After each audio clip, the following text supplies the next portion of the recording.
Les riches s'en foutent. C'est pas moi qui le dis, c'est Daniel Goleman, l'auteur de l'intelligence émotionnelle, qui a écrit dans le New York Times un article où il cite plusieurs études qui expliquent non seulement pourquoi les riches s'en foutent, mais surtout pourquoi nous sommes tous concernés.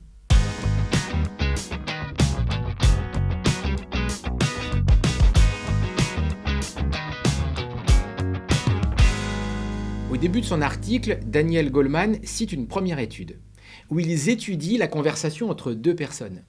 Et il montre qu'à partir du moment où ces deux personnes, en discutant, identifient qu'il y a un décalage dans le niveau social entre eux, eh bien la personne d'un niveau social plus élevé va spontanément se mettre à accorder moins d'écoute, moins d'empathie et moins d'intérêt pour l'autre. Inversement, la personne qui se sent d'un niveau social moins élevé va spontanément accorder plus d'écoute, d'empathie et d'intérêt à l'autre. Une autre étude a montré que ce mécanisme fonctionne avec des décalages qui sont autres que le niveau de relation sociale. Ça marche aussi s'il y a un décalage de pouvoir ou d'autorité. Et à partir de là, on peut nous-mêmes étendre le raisonnement et considérer qu'à partir du moment où il y a un décalage de niveau social, d'ancienneté, de compétences ou de pouvoir, on peut retrouver ce type de phénomène. On l'a tous vécu et c'est très désagréable, d'être dans une conversation avec quelqu'un qui nous intéresse beaucoup précisément parce qu'il a plus de pouvoir, plus d'influence ou plus de compétences. Et de sentir que la réciprocité n'est pas là. Si vous avez déjà ressenti ce décalage et que vous le vivez comme une fatalité, écoutez bien le résultat de l'étude suivante, qui a montré que même si vous vous retrouvez d'un seul coup avec quelqu'un qui va avoir moins de pouvoir, moins d'influence ou d'argent que vous, eh bien vous allez spontanément, vous aussi, accorder moins d'écoute, moins d'empathie et moins d'intérêt.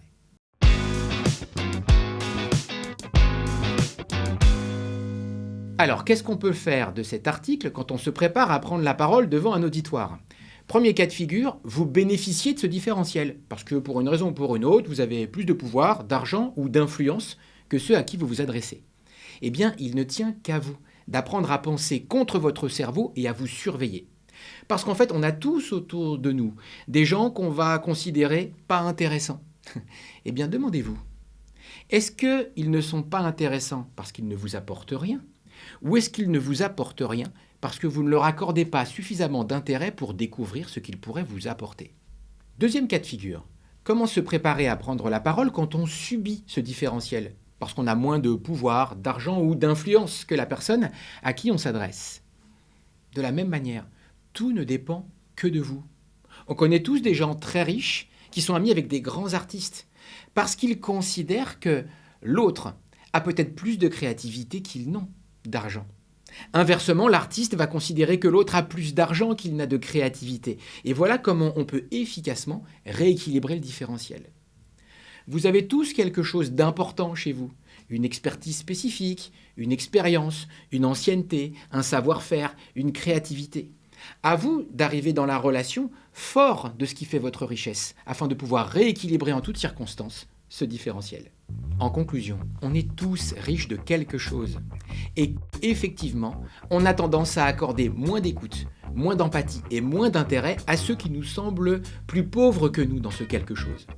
On a vu qu'il n'y avait pas de fatalité et qu'il ne dépendait que de nous de pouvoir en toutes circonstances rééquilibrer ce différentiel.